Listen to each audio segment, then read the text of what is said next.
Walking nonchalantly in the middle of the market and after a successful day of begging, he is happy that he can gather this much food in his bowl. He moves forward with a smile. With his eyes set on living a normal life, 14-year-old Pio Wol, an orphan and a vagabond, moves towards his next location to spend the night. But he has a fated meeting with a stranger with a mysterious aura. At once, his color faded, and the next moment he witnessed him being in a dark place, all alone. Now trying his best to stand up, he musters up all his strength. But to no avail, and out of sheer despair, he starts to cry as his body shivers. He goes back in his memory to recall what happened. Pio Wol thinks that maybe that man has something to do with him, thus he ended up here. That man might have some hidden motives, but still he is overridden with emotions that he did not do that man any wrong, nor does he remember garnering any grudges towards him. Then why is he being held captive is his question. Pio Wol loses control over his senses. In this dark room, he cannot even differentiate whether he is awake or not. He does not know how much time has passed. He starts crying again as feelings of loneliness and fright overcome him. With time, his two worries become evident as his hunger and worries about retaining his sanity worsen with each moment. Pio Wol has overcome the feelings of anger, questioning why he is going through all of this. His condition is fragile as his eyes are all teared up and his lips all bloodied, but suddenly he starts feeling better and regains the ability to move his hand, and his breathing is also getting easier. He rejoices as his senses come back to him. He gradually starts to understand his surroundings, so he deduces that he is underground. The sound of water drops reminds him of water, and that he must drink water at all costs. So he gathers all his energy into getting up, as it is a do or die situation right now. He starts crawling and then inches forward little by little until he eventually comes to a wall. He stops and analyzes the structure, subsequently injuring his finger in the process by sticking it into a crevice. He immediately retracts his finger, puts it in his mouth, and falls back on the ground again, losing hope. He is exhausted after his efforts are made in vain. As he is lying on the ground, a certain similar-looking person approaches him. He takes a quick glance at him, and to his surprise, he is looking at none other than his own reflection. Pio Wol is encountered by a figment that resembles. He asks Pio why he is even trying so hard to survive in this situation. All Pio Wol could do was look at him in dismay. The figment is only making a mockery of his struggles, and that everything he is doing will go in vain. His situation is straight up laughable. He tries to lure Pio Wol into a false sense of peace by telling him to give up, but Pio Wol has other motives and goals in mind. He has his eyes set on surviving no matter the circumstances, and no matter how that figment intimidates him, he will definitely not die like this. His sole purpose to survive is to get revenge on everyone who made him miserable. Pio Wol wakes up from his sleep and questions whether that encounter was a dream or the start of his insanity. Full of determination, Pio gets up once more with all his strength and walks towards the wall again to analyze it for the second time. He notices that moss is growing on the wall and decides to eat them to survive. His determination to survive makes him eat it all. Once done with the wall as a support, he gets up and starts moving around to examine the surroundings, and so according to his calculations, it is roughly a 3 by 3 jeng space. With all this information, he deduces that he is trapped here by someone. Suddenly, something catches his attention. He hears the sound of an iron door. A small portion of it opens, which lets in some light. This startles Pio. He approaches the source of the light and sees the shadow of a hand. That hand places some food in the room since Pio Wol can smell the different kinds of food in it. With this, he deduces that more than one person must trap him here, as the number might be over 5. He further deduces that he might not be the only captive here as well, and all of them are also going through the same torture. He does not wait further and eats the food first. After having his fill, his face is brimming with energy. Pio Wol starts training his body within the dungeon, as he has been doing this for the past 4 months at least. It has become a daily cycle to receive food from the people outside once a day, although they do not say a single word to him. Gradually with time, Pio Wol gets accustomed to seeing in this pitch-black environment, as he can now finally see the insects crawling on the floor with no lights around. Just as he looks around and rejoices over his new triumph, a snake appears out of a dark spot. It approaches Pio Wol and coils itself around his arm. He is confused about what is happening, and it bites his forearm within mere seconds. Pio is in excruciating pain as he screams in agony from the bite. He starts panicking while holding on tightly to the affected area. His face becomes red and the fear in his eyes is visible. His entire body starts to feel as if it is on fire. With the given symptoms, he reckons that it might be snake venom that is doing all this. It becomes unbearable for him. The affected area becomes veiny and red, yet the pain still does not subside. It only tends to worsen. Then the small door opens as it is time for his daily meal. He grabs hold of the bowl in a hurried manner. His face shows clear signs of distress and pain. Nonetheless, he pledges that he will survive no matter what. And so he finishes the meal lying on the floor while the snake looks at him from behind. After some time, his face looks calmer and more tranquil. Now he looks at the snake whose venom almost killed him. But due to the detoxifying process after the bite, he can see better now. He recalls stories of people getting various strengths after receiving snake bites. So by following that logic, he lets the snake bite him again. Instantly, all of the veins on his arm pop out and he rethinks his decision. Yet again, his body feels like it is on fire, albeit this time it is not as painful as the first bite. After a while, the pain subsides as well as the color of his eyes changes. Pio Wol looks around and finally sees his surroundings with an even better vision. He feels the door cause some vibrations as it is finally open for the first time. He steps outside and moves to the next room. Pio opens the door and smells a stench coming from that room. He opens the door and instantly realizes that there is a corpse inside, and from the looks of it, the person who died looks as old as Pio Wol himself. He enters the hallway again and starts walking forward. After a while, he sees an iron door with its bolts taken out blocking the hallway. Pio Wol forces it open and sees that there are 2 people inside, a girl and and a boy. Pio Wool walks into this new room to witness a girl and a boy together. He walks in their direction and checks a room on his left only to see a corpse lying inside. The girl asks Pio Wool who he is and where did he come from, and further adds that the boy with her and she are the only survivors in this dark place. Pio judges her from the way of her talking that she is not adapted to the darkness like him. Pio Wool introduces himself and says that he is trapped just like them. The girl exclaims that there are more such places inside this dark place. They then introduce themselves. The girl is Soyeol and the boy is Song Chunwoo. Pio Wool walks past the both of them, citing that there are more places like this. He tells them to follow him. So Yeol tells Song to hold her hand as it is dark before moving on. The group of three moves on to the next iron door. This time, they find a bigger group of people. Pio Wool searches the surroundings and concludes that fewer people here died of starvation. Instead, they committed suicide. Upon further inspection, he finds that there are more bowls and food than in his own area. As he's pondering over this, so Yeol calls him out. All the people on this side claim that they were trapped about 4 months ago too. Pio Wool proceeds to lead the entire group and they stumble upon yet another iron door. But this time, instead of another dark room ahead, the group is met with light. The lights are blinding them, but they adapt quickly. They enter a village-like area with torches all around, as they are still underground and not outside yet. Pio Wool walks around and inspects the houses, but to no avail, as there is no one around. After a quick glance at everything, he understands that these structures were erected in a hurry, as they have the appearance, but no structural integrity. Then a pretty white-haired, blue-eyed girl approaches Pio and introduces herself as Lee Min.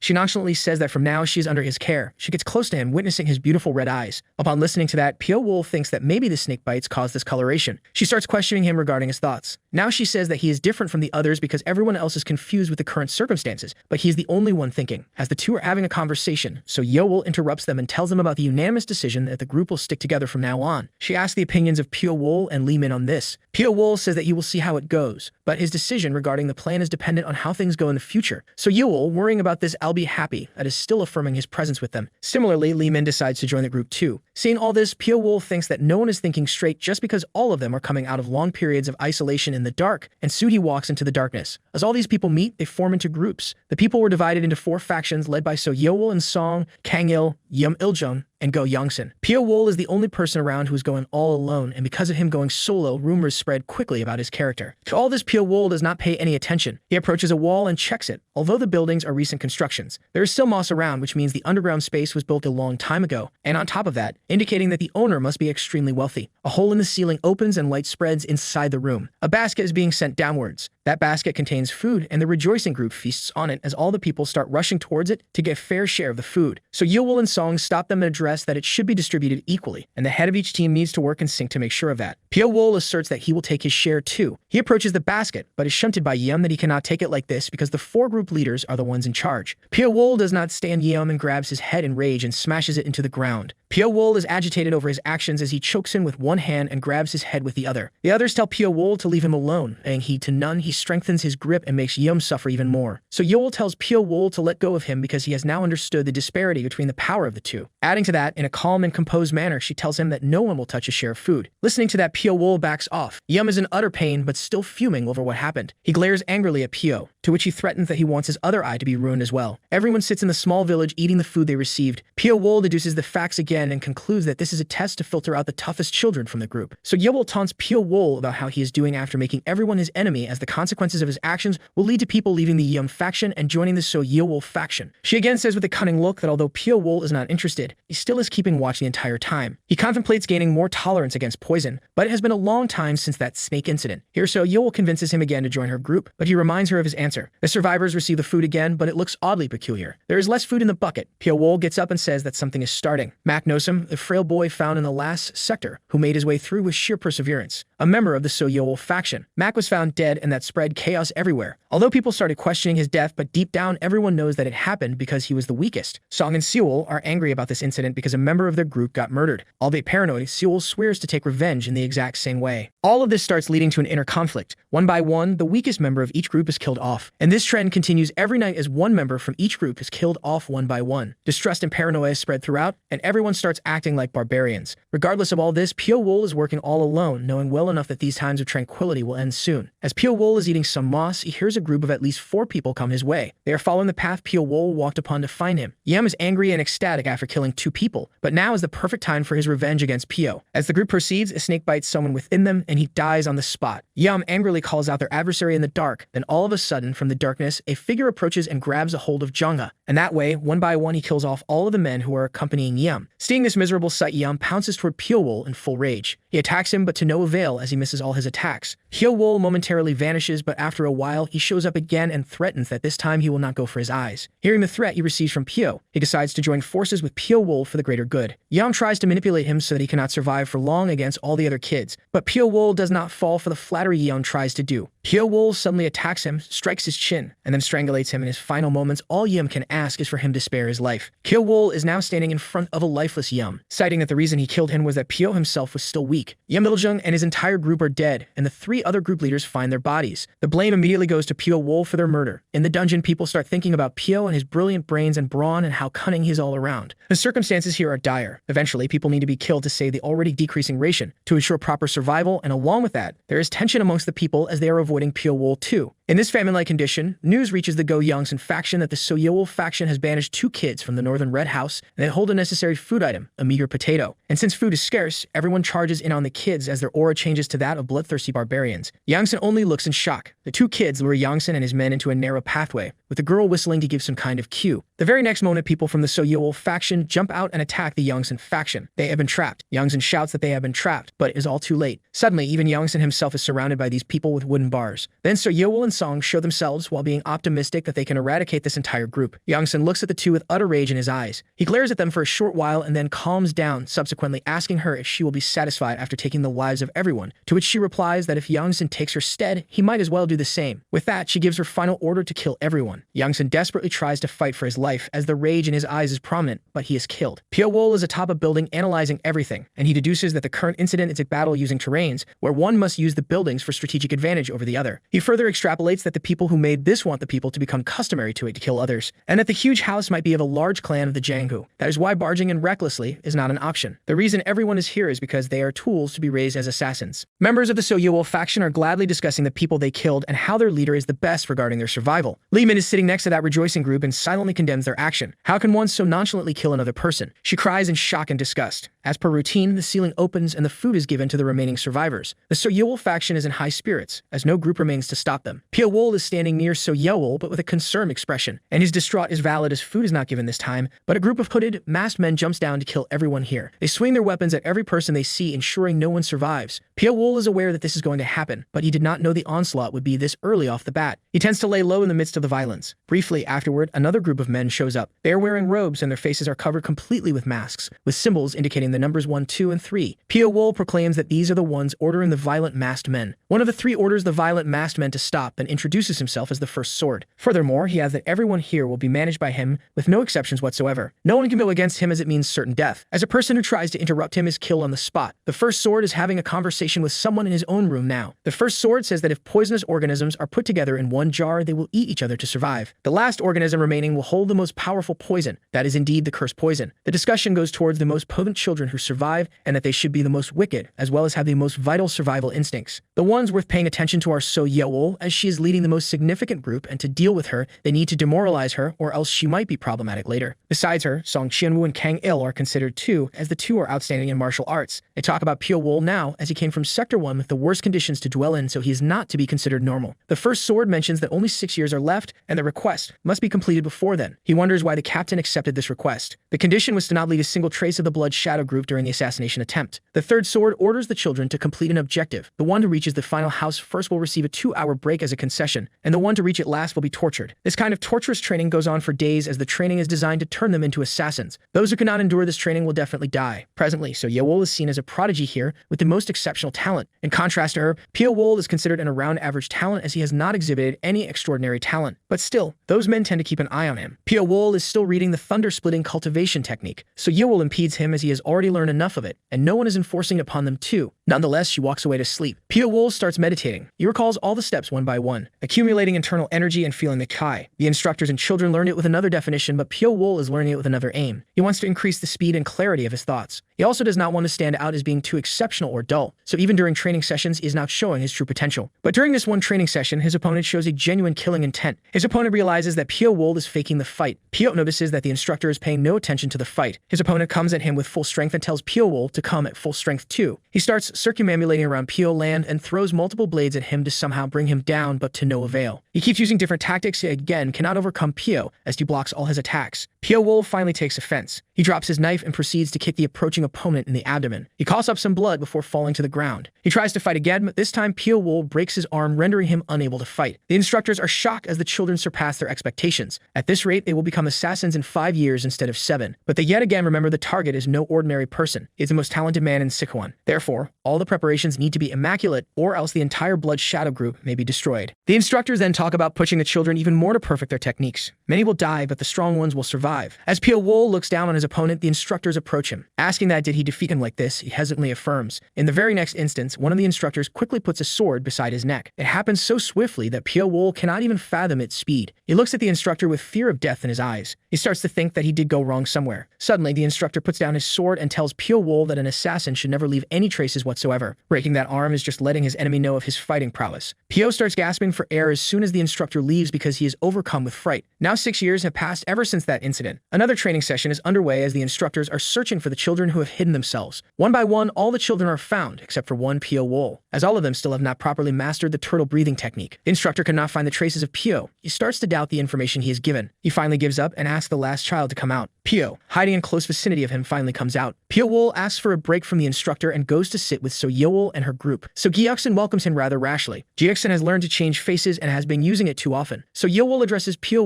that the quality of the food is getting better with time. This points towards one thing, that they will be given a mission soon. Pio looks with determination in his eyes. The first sword is sitting in his room with his mask off. His real name is Lim Sayol. He is thinking about the raised assassins as within the last 6 years. Out of the 300 candidates, only 30 remain. And the place where the children are living, Janghu, is a place where the rule is to kill or be killed. One must do anything to survive. Lim is approached by the other 2 instructors asking why he has taken his mask off. He tells them that they should take it off too. Their identities are revealed. The second sword is Gu Shinhang and the third sword is Sang Ilshun. The 3 discuss how they are also trapped in here, just like the children. The children will be sent for the assassination mission and these 3 will finally get freedom. The discussion further goes to the progress of the children as they have exceeded their expectations and some are even better than the instructors themselves. Gu further states that it is unfortunate to throw away their talent after a single-use mission. Lin replies that they cannot do anything about this. Nonetheless, it is time for them to begin the final stage of training. He pulls out a book and puts it on the table. The 3 instructors go back to Janghu and instruct everyone on the final task. They put 3 books in front of them and they explain that 3 out of the 30 children must learn the mentioned martial art techniques and the remaining 27 will try to assassinate the 3 who have learned these martial arts. The children are left speechless and the camp is in utter silence. Everyone is thinking that the instructors have gone insane. The first sword further briefs that this is the final training. Once this is done, they will not enforce anything upon them until they leave this place. The children start to weigh in their minds whether the 3 are better off or the 27 people. So Pio thinks that the technique will be phenomenal if he learns it. So he raises his hand to become the first one to learn it. So Yeol cautions him that he is asking for trouble here if he volunteers. Thus, the 27-3 hunt begins. 2 out of 3 who learn the martial arts are killed. However, they do feel guilty since there is no choice left. Now they think about the last person left, Pio. No one has seen Pio for many days now, as the last time he was seen he was practicing sword fighting with So Yeol. Juksun suggests that they should kill the instructors instead of Pio, but they will not just let the children be without any precautionary measures, so the children would still be restricted in some manner. With that in mind, they decide to focus solely on Pio. As they move further ahead, Pio shows up behind them. He thinks that the instructors would be pursuing the children to not leave any openings for their own downfall. So keeping that in mind, Pio changes his objective in finding the true objective of the instructors. Pio quietly approaches the base of the instructors. Although it is heavily guarded, he is still adamant about going inside. However, he uses a mixture of the turtle breathing technique and the thunder splitting cultivation technique, which allows him to conceal his presence while moving, contrary to the original technique, where one can only stay hidden while being motionless. He employs this method and moves past the guards with no issue and finally gets inside. He gets into the deepest point of their lair and starts searching in that room. With myriads of questions in his mind, he investigates thoroughly. He finally finds a scroll and opens it. The scroll contains a request for the assassination of Wu Gunseng, and the duration for this mission is 7 years, with the reward being 500,000 gold yang. But there is one condition, that the Blood Shadow group should not leave their trace on the site of the assassination. After reading the request, he becomes even more inquisitive, and that how great a person Wu Gunseng would be for them to spend 7 years raising assassins to kill him. Pio is infuriated over this request, but at that very instant he hears someone coming. It is the first sword. He slams the door open. Although Pio tries to clean everything up and leave no traces, the first sword realizes that someone is there. The first sword approaches the second and third swords, and someone broke into his room. He immediately orders them to find him as he might still be inside. The 2 condemn this act and then ask if he might know who it could be. As all three know that there is none better than Pio Wol in infiltration, then it must be him. Pio Wol listens to all this while hiding on the ceiling above these three. The three discuss that punishing him without evidence might lead to the children rebelling against them, so they decide to direct this said opposition against Pio. The first sword says that he will use the Hell Flute. The other two swords are shocked. They say that it is kept as the last resort, but they might have to use it sooner or later. So to assert dominance over all the children and to show who their real owner is, they will use the Hell Flute. The first sword, Lim, takes off his mask and prepares himself to use the flute. He looks down at the Jangu from atop. Simultaneously at the bottom, all the children are searching for Pio. While they are discussing his whereabouts, the Hell Flute starts playing. As they listen to its tune, they fall in agony, as if an insect is devouring their bodies. At that very moment, Pio Wol shows up citing that the instructors have finally activated the aforementioned restriction. All the children are lying on the floor, trying to bear the pain after hearing the Hell Flute. Pio Wol notices something, that the tune of the flute is just a slight pain for him, while it is agonizing for the others. He sits beside Li Min and uses the dangerous internal energy infusion technique, and it should work on her as she has learned the thunder-splitting cultivation technique. Although her internal energy is not disrupted, she is still feeling the effects of it. Even though all the children spent these years in the same condition, he wonders what the difference between them is. He ponders if it is due to the snake poison, as he has acquired resistance against it. Furthermore, Pio Wol thinks that it is hard to activate the poisonless sound alone, and what if it is something else like a poisonous insect? He instantly thinks that they mixed cursed poison in the food and water they gave and are now triggering it through the tune. The masked guards of the instructors show up. Pio Wol considers running away but decides to stay and act as if he is suffering from the sound of the flute as well. The first sword instantly notices Pio Wol amongst the children. He unsheaths his sword and immediately stabs his shoulder. Pio Wol is rendered unconscious. The first sword immediately asks Pio what he saw in his room, to which he adds that up till this point in time he hid his abilities well enough, but his exceptional talent would not have become crippled over time. He further states that someone problematic like Pio Wol is better off dead. The second sword stops him because Pio is required for the assassination mission due to his excellent infiltration technique. There is a clash of words between the two, but they decide not to kill him and to manipulate him in the future with the Hell Flute. It also becomes evident that Pio Wol is impotent against the cursed poison. Later on, the antidote is fed to everyone. The first sword explains that all of this happened because Pio Wol infiltrated their lair, and repeating this action will lead to the agony everyone went through. Pio Wol is meditating and realizes that the snake venom subdues the cursed poison. In an isolated section of the Janghu, the other children are searching for Pio. It astonishes them that he secludes himself in such a place to train, but is a given as everyone abhors him. As they keep moving forward, Pio Wol shows up behind them with his presence concealed. So Yewol tells Pio that they are here to discuss the restriction, as she deduces that he is immune to the restriction. Lim further thinks that someone did ease her pain when she was under the restriction, so it must be Pio. He admits that he knows about the binding restriction. Furthermore, he then claims that telling it to them will not be beneficial to him. Gyaxin calls everyone his comrade, but Pio Wol objects, given the recent behavior against him. Everyone then makes an oath that they will consider Pio Wol a comrade and will not betray him. Pio Wol finally tells them that it is the curse poison, a type of poisonous organism,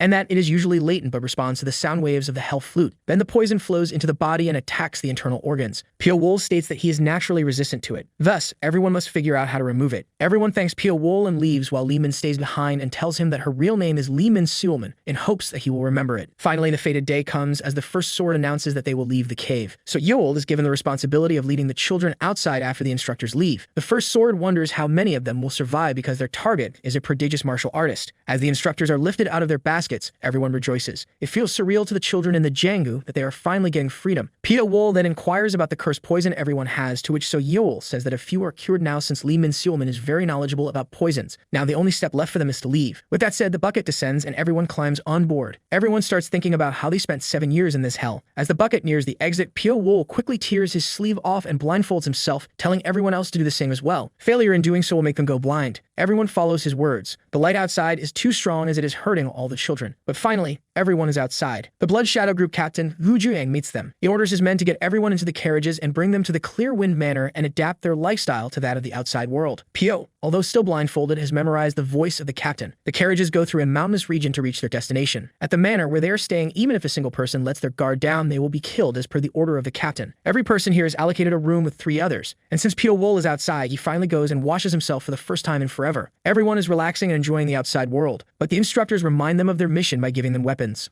Everyone is reminded of their mission as the instructor gives them weapons, which takes away their fake sense of peace and tranquility. Meanwhile, in the Clear Breeze District Great Moon Palace, Wu Juang is having tea with Lim Sayol. He thanks Lim for his hard work and the sacrifices he has made towards the aim of this mission. Lim Sayol is successful with his assigned tasks, and with that, he is finally permitted to retire along with the other 2 swords. Lim further states that it would be such a waste to utilize these children for a single-use mission, as they are too talented, but Gu adds that they are fated to be like this. Then Lim asks Gu if he knows who requested this assassination. Gu himself himself does not know but states that there is no point in irritating a big shot who is paying them a hefty amount for this job. And for the Blood Shadow group to come on par with the notorious 100 Wraith Union and their prowess, the completion of this request is absolutely necessary. Meanwhile, amongst the children, they are preparing to go on the mission. Pyo-wol affirms to Gyeoksun that he's trembling to an extent thinking of it. Gyeoksun replies that he wants to go on the mission, soon and kill someone people to take off his frustration. An order comes for everyone to come out with their weapons, as they will be secretly moving somewhere. The fourth sword leads all of them between the forests at nighttime. He is impressed as his senior swords have raised the children well because they do not lack physical prowess. He stops everyone at the cliff's edge and orders them to hide. He then explains the objective to them. They have to climb a mountain and infiltrate a manor similar to their current residence, and among the buildings inside, the Moon Palace is their target. All the children are overflowing with rage and passion, as this location is identical to their underground dungeon, so they know where to attack. At a monastery, a beautiful woman, Young Seal Ran, is walking alone in her garden. The MI sect leader, Abbess of the Nine Calamities, approaches her and asks why she is alone outside. The leader asks her if Seal still dislikes her, to which she replies that she's inconvenienced by it because in the current matter her life is hanging in the balance, so she tries to excuse herself from it. Listening to this tone of her, the leader is furious, as she sounds prideful and mighty. She then recounts the countless favors she has done for Seal, and after all this, she still desires to be excused. She tries to calm her down and says that it is the duty of a student to follow their master. The leader says that if they do not receive an answer the same day, they will carry out the plan they have been devising for the last 7 years. Her actions make sense as she is under much pressure. Suddenly, another woman, Jonghwa, comes with news that they have received word from Qingqing that they finally gave them the proposal they are wanting. And due to all this, the fate of the MA sect lies in the performance of Young Seal. She reaffirms to the leader that she will do well. All the leaders can do is look at her with pity. Jonghwa asks the leader how they should handle the assassination plan, and she still wonders. At the side Pyo, he is resting for a short while, but then he gets a bad feeling that something is wrong. One of the assassins in his group is struck with a spear. All Pyo-wol can do is look at him in astonishment. The targeted assassin, who is hiding under the ground, is brought out of it with brute strength by one of the enemies, Yu-jinuk, as it becomes evident that the assassins are hiding in this place. Yu-jin addresses his soldiers to find and kill all the enemies who are invading the Qingqing sect. The assassins realize that they are at a disadvantage, so they decide to retreat as the Qingqing sect soldiers are impaling the soil to find the assassins. They blast through one of the holes and decide to regroup after leaving enemy territory. The Qingqing soldiers look at them in rage and begin to pursue them. And then all of a sudden Yu-jin throws a spear with all his might and it impales one of the assassins in midair. Similarly, he kills 3 more assassins by shooting these projectiles. The last one remaining is Pyo-wol himself. Yu-jin aims for Pyo-wol as well. It is a close call, but he deflects the spear by kicking it away. In that very instant, he steadies himself and kicks the spear back in their direction as everyone is analyzing the thing that passed them. Pyo-wol begins his onslaught. One by one, he kills all the soldiers with only Yu-jin remaining. Simultaneously, the spear approaches Yu-jin and grazes his face. Pyo-wol knows that the situation is dire and it will be hard to take everyone head-on all at once, so he decides to retreat. Yu-jin tries to go in his direction but sees an injured assassin clinging to life, but he kills him, citing that the group invaded the Qingqing sect. Pyo-wol is still running towards safety. He has a plethora of questions in his mind regarding the current incident, but he deduces that someone has given their information to the enemy. He also does not see the fourth sword and his henchmen as they retreated before the ambush. The most probable answer to all this is that they want to destroy the evidence of everything. Thus, the assassins are massacred. Suddenly, the army shoots a storm of arrows at Pyo. Some arrows hit Pyo-wol in the chest. The questions still do not leave his mind. Nonetheless, he comes to the conclusion that the Blood Shadow group has abandoned them. So in that case, he decides to survive on his own. As the army spots him after killing some of their men, he jumps into the river to escape. Upon reaching the shore, he starts following some instructions etched into the nearby rocks. The rocks also have blood on them, meaning that person is injured too, and he realizes that this is no mere trap to capture some assassins. From the looks of the pursuers' uniforms, at least 7 different clans are taking part in the hunt. In short, this ordeal does not only involve the Blood Shadow group, but many other clans as well. At the very next moment, Li Min attacks Pyo-wol, but he nearly survives. Li Min is glad to see Pyo-wol safe and sound, but she herself is feeble as soon as she faints. She is seriously injured after the current incident. He asks her about the other assassins. She replies that most of them are dead, but the situation of So Yeowol and Song Qianwu is unknown as they all dispersed. Some of the assassins with Li Min stayed back to save their own men, but that is how most of them got killed. Li Min loses strength and falls in his arms. He lays Li Min down on the ground and informs her that she's going to die soon. Although Li Min is helpless here, she still asks Pyo-wol for help, but he cannot save her. Nonetheless, Li Min is aware of her condition, but she is glad that she will not have to die in solitude. She asks Pyo-wol to stay with him till her last breath. As she lies on the ground, she thinks that everything is fated to be this way. After facing all the predicaments together, they must die like this, and she questions who is doing all this to them. She wants karma to take place for the person who caused her all this agony. Pyo-wol states that it is happening because of Wu Gunseng, their assassination target from the Qingqing sect, as the Blood Shadow group is appointed to kill him, which is the reason behind their kidnappings and training. Moreover, since the assassins are useless to the group now, they are now trying to eradicate the children from their own plan. Pyo-wol pledges that he will find out who did all this and take his revenge against them. Li Min only expresses her wish for Pyo-wol to survive. Li Min requests for him to say her real name once, Li Suolman, which Pyo-wol obliges him to do. She thanks him but dies the very next second. Pyo-wol is overcome with rage as he promises to eradicate whoever did this. Back at the Clear Breeze District Great Moon Palace, the Fourth Sword and Gu Juming are having a conversation realization that since the trap set is inescapable, none of the assassins can survive it. Gu Zhiyang admits that it truly is a waste to let them all die in vain, and that they are pawns from the beginning, but to throw them away without using them is a waste. The fourth sword is still in confusion that all the assassins are targeted and not the manor itself. Gu Zhiyang says that it makes sense, but they cannot find this place whatsoever. The fourth sword asks him about the identity of the requester, but Gu Zhiyang does not tell him because it is better to prevent the secret of the requester from getting out. Suddenly, the fourth sword realizes that the message Gu Zhiyang is holding contains tracking incense, and the very next moment, enemies ambush them. They are here to eradicate all the assassins. Gu Zhiyang decides to attack them since they are here to attack him. He unleashes his attack on them and decapitates all the attackers. Shortly afterward, another attack is hurled at them from the outside, and a huge energy blast is shot at them. Life-ending toxic heart Zhenghua of the Imei sect shows up, and then Gu Zhiyang realizes that the requester is indeed the Imei sect itself. Gu Zhiyang has regrets over his past choices, as they caused such a disaster for the group. Nonetheless, he proclaims that even if he dies, he will not die alone. With that said, he charges straight into Zhenghua.